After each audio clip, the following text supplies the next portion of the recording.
बेईमानी करणारे उद्धव ठाकरे तर जमिनीवर यायचा प्रयत्न करतायत. मस्जिद की एफएटीआय डबल करण्याची घोषणा तर उद्धव ठाकरे आणि अरविंद सावंत करत होते. वोट जिहादच्या विरुद्ध धर्मयुद्धचा विजय झाला ना, म्हणून यांची मुंबई महाराष्ट्राचा जागा झालेला हिंदू यांची डिपॉझिट पण झालं.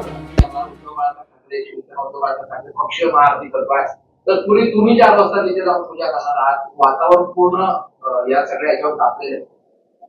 देव त्यांना सद्बुद्धी देव.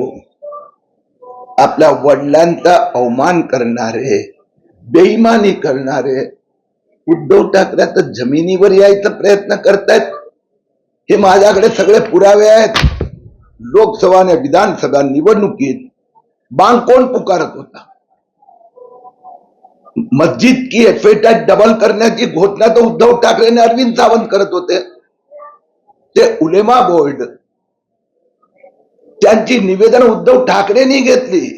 मुस्लिम मराठी सेवा संघ उद्धव ठाकरेंनी चहा पाजला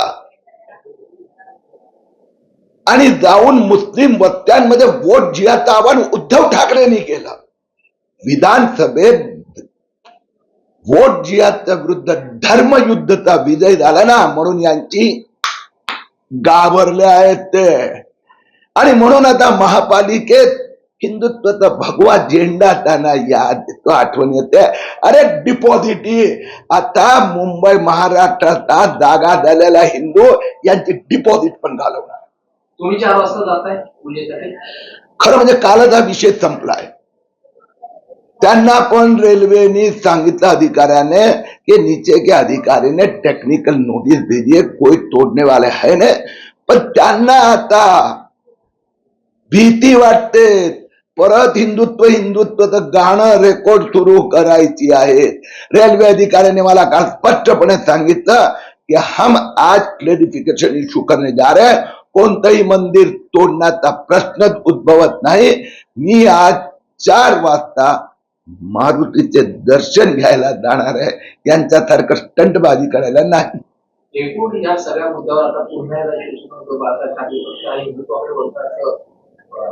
काय गरज नाही हो. लोकांनी त्यांचे कपडे उतरवले, भगवेही गेले आणि हिरवेही गेले. अति अवस्था झालेली आहे. उरलेले तुरलेले वीज आहेत तेही किती दिवस टिकणार, समजलं ना. हे मंदिर वाचवलं जाईल भाजपकडून. मंदिर तोडण्याचा कुठला प्लॅनच नाहीये. टेक्निकल त्यांनी नोटीस दिली होती, ती त्यांनी द्यायला नको होती.